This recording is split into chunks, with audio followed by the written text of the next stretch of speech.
Dia de volta aqui com a reflexão do estudo depois do meu atendimento. Agora eu consigo gravar o vídeo onde eu não consegui gravar, mas vamos aqui de volta ao tratado. E na aula de hoje, que foi na verdade ontem e hoje, né? Hoje eu vou compartilhar com você os 2 dias. Então, na aula 10, né? Falava assim: nem todas as devoções a Nossa Senhora são verdadeiras. E a aula de hoje é a verdadeira devoção à Santíssima Virgem. Então, ontem nós falamos eles falaram um pouco assim sobre quando você está na devoção, né? Você não pode ser o quê? Crítico, escrupulosos, exteriores, presunçosos, inconstantes, hipócritas e interesseiros.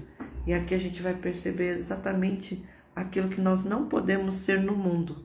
Então, esse estudo está trazendo o quê? Um estudo de devoção, mas ao mesmo tempo um estudo de como eu devo viver.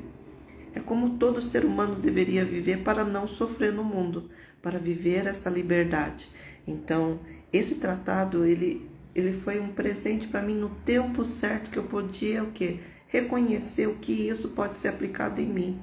Mas não mais com aquele julgamento, olhar de julgamento que faz com que a gente não consiga perceber os aprendizados. Para mim está sendo um mergulho. Hoje eu fui no dia 11º, eu vou compartilhar aquilo que eu tive como percepção das leituras, né? E do estudo que eu fiz. Para a vida o quê? Para a minha vida hoje. Como eu percebo, lembrando sempre, é como eu estou percebendo, né? Eu estou fazendo um estudo que é para devoção à Santíssima, mas é como eu percebo isso para a vida e como eu posso colocar e aplicar na minha vida e, consequentemente, na vida também das pessoas que eu contribuo. Então, aqui eu vou trazer o quê? A cada estudo, uma nova consciência vai estabelecendo com a aplicação daquilo que faço atualmente. Todos os dias morro para renascer cada dia mais dentro da minha perfeita busca espiritual. Nunca compreendi o que realmente acontecia dentro da Igreja Católica. Quando não era, eu sempre questionava porque na minha visão eu pensava que era uma contradição do que está escrito e o que é vivido. Hoje, estudando um pouco mais dentro da minha individualidade, percebo que a confusão vinha pelas palavras externas de julgamento por aquele que desconhece a verdade sobre o que está escrito. Então, aqui eu falo sobre as palavras externas, né? E aqui no terceiro ele já diz sobre aquilo que é exterior, aquilo que está externo, né? Então fica óbvio que muitos movimentos são mero erro humano na sua falha de inteligência, devido à desconexão que acontece por simplesmente não querer ver ou não poder ver, devido às crenças familiares e coletivas instaladas desde o seu nascimento. A dificuldade que temos de fazer o que é preciso para obter a liberdade que desejamos, faz com que hoje homens e mulheres paguem o preço pelas decisões que tomaram no seu passado inconsciente. Hoje a consciência da liberdade deturpada faz com que homens e mulheres afoguem no mar de lama que muitas vezes não tem volta. Amar a Maria como amar a mãe imperfeita que tivemos e consideramos essa imperfeição também em nós, como mãe, como pai, seja como for. Assim posso receber dela o amor que desejei por eles e que a minha mãe não pôde oferecer, que meu pai não pôde oferecer para mim. E assim eu faço o quê? Eu me amo por meio dela. Eu recebo o amor por meio das graças dela, do amor que ela tem por todos os filhos, né?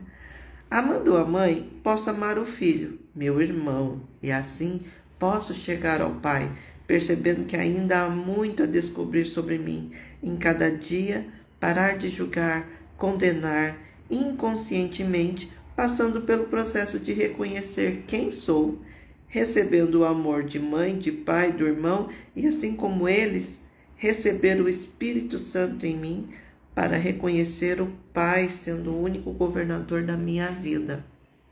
Quando eu coloco Deus como governador da minha vida, eu deixo tudo isso para trás, o crítico, o escrupuloso, aquele que só deseja as coisas externas, o presunçoso, o inconstante, os hipócritas, os interesseiros.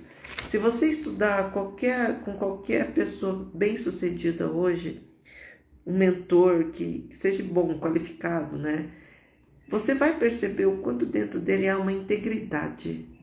E ele faz aquilo por amor, não mais pelo dinheiro, não mais pela busca externa. Ele faz porque ele já tem tudo que ele tem, ele pode viver a vida dele abundante. Mas a abundância que ele vai entender sobre a vida já não é mais externa.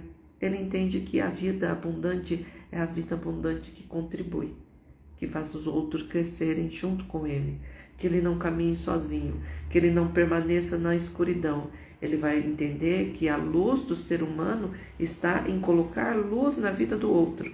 Então, a partir daqui, nós podemos nos reconhecer.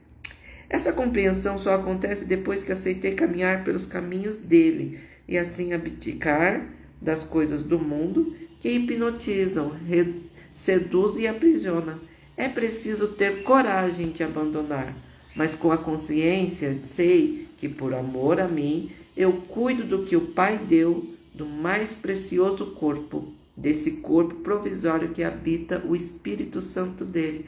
Mas esse Espírito só pode habitar se eu o convidar a entrar em minha vida.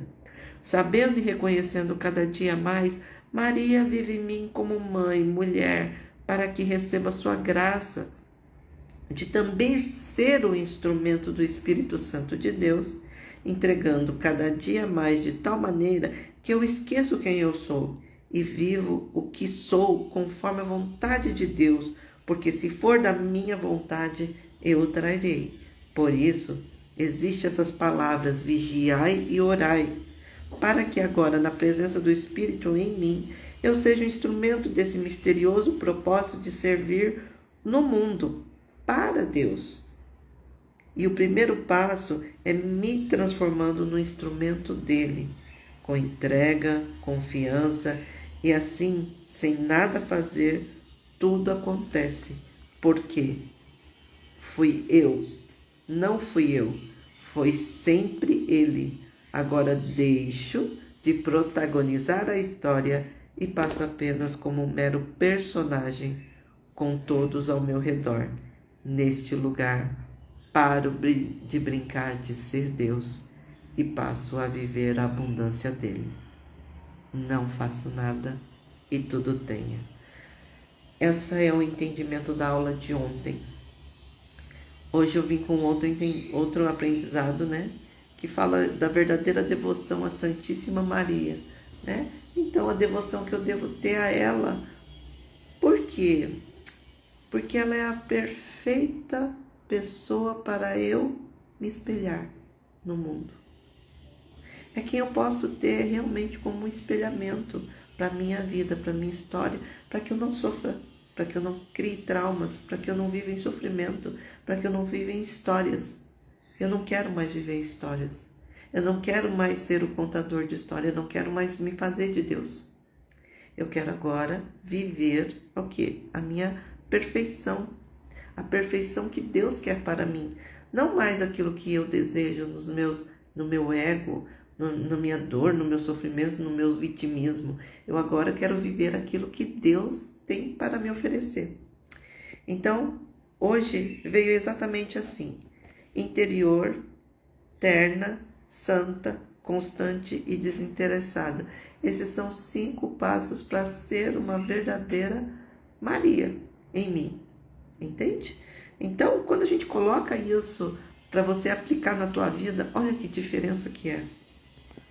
A exemplo de Maria, vamos caminhando com consciência do quanto ser e viver como é que fará alcançar as graças de Deus.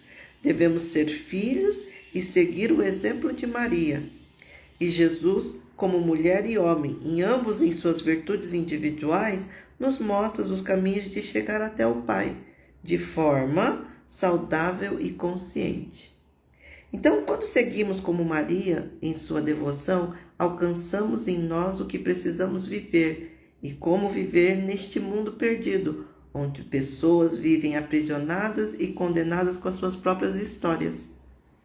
Se olhar os passos da devoção de Maria, é o mesmo a Jesus e ao Pai.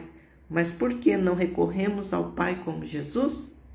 Essa resposta é simples, porque a mente humana não acredita no invisível. Mesmo tendo recursos que comprovam as energias, elas vivem como se não houvesse. E não é diferente com Deus, que é o início de tudo, que é a energia mais intensa, profunda e invisível. Com tantas interferências, o ser humano passa a viver na energia mundana, criada pelo homem, que naturalmente interfere na energia espiritual de Deus. A devoção a Maria mostra que deve vir do interior, precisa ser entregue completamente, independente do que aconteça, eu confio. Precisa ser santa, deixar o meu corpo saudável com aquilo que eu alimento pela minha boca, pelo aquilo que eu estou vendo, pelo aquilo que eu estou estudando, pelo aquilo que eu estou ouvindo, pelos sons, pelas frequências, pelas palavras que são ditas e significadas por mim, né?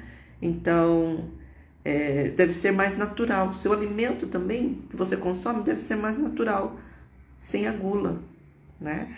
Sem dependência dos vícios. Aqui também está naquilo que eu ouço, falo, penso, desejo, julgamentos. Ele deve ser constante. Essa devoção deve ser constante. Ou seja, praticar isso todos os dias. Deve ser desinteressado. Eu não tenho interesse em nada. Eu simplesmente vivo. Faço o que faço porque sinto a felicidade em mim. E quando sinto, eu faço. Então, essa mesma devoção que me faz reconhecer, mãe, nela, o seu amor por mim, que não há necessidade de cobrar da mãe terrena, e sim colocando essa vida em prática, viverei uma vida sem dor, sem sofrimento ou traumas. Caminhar com ela é caminhar aos princípios e valores que todo ser humano precisa viver, precisa ser. Colocando isso agora, vamos tirar isso da vida espiritual e colocar agora no nosso mundo material. Vamos colocar isso na prática. Como que isso ficaria? Essa ordem perfeita para o caminho desperto e liberto. Vejo esse caminhar, a força que isso desperta como humana terrena. Se essa prática que é espiritual agora for material, agora eu não tenho mais dependência de nada, nem de ninguém. Agora sou conectada com Ele e faço aquilo que é o seu desejo, não o meu. E não esse eu que está aqui. Eu morro para que Ele viva em mim e faço as maravilhas que eu não faria. Todo o significado que dou muda completamente a história do meu passado, e nessa compreensão eu agora entendo que vivia pelos meus e comecei agora a viver por mim. E em meu egoísmo de quem fui, de ser quem fui, sofri, aprisionei, onde a luz não alcançava, e somente quando a dor for insuportável é que pude abrir as portas e pedir para Ele a ajuda que tanto precisei. Então, o que eu quero compartilhar aqui nesses 2 dias que um une ao outro? Um é como eu não devo ser e um é como eu devo ser. Um é o que me afasta de Deus e outro que me aproxima de Deus. Um é o que me afasta dos meus propósitos, um é que me aproxima dos meus propósitos. Um que tem os meus desejos e outros que tem a realização desses desejos. Então, um é a prisão, outro é a liberdade, mas ambos precisam estar muito bem vividos e reconhecidos na minha vida, porque se assim não tiver, não tem um futuro, não tem uma vida. E você vai entender que você pode se perder a cada tempo. Então, dentro desse estudo, eu coloco esse estudo em prática na minha vida. E recomendo você a fazer a mesma coisa, porque quando você fizer isso na tua vida, ela começa a mudar, assim como a minha já tem mudado há muito tempo e transformado, desde que eu comecei a buscar um pouco mais dentro da espiritualidade a minha vida nesta terra. Então, os significados da vida vêm exatamente dos significados que você dá à sua vida. Cuide das suas palavras, cuide das pessoas que você ama. Cuide e honre tudo que você caminhou para chegar até aqui, para que você possa todo dia renascer de um novo movimento, tirar as sombras e renascer na luz, tirar as sombras e renascer na luz. Esse é o movimento. E que nós possamos todos os dias agradecer a Deus por essa imensa vida que habita em mim. Um beijo a todos vocês e até o próximo dia, quando eu puder estar aqui compartilhando com vocês um pouquinho mais desse meu estudo dentro da devoção de Maria. Beijos, pessoal. Tchau, tchau. Até a próxima. Bom dia.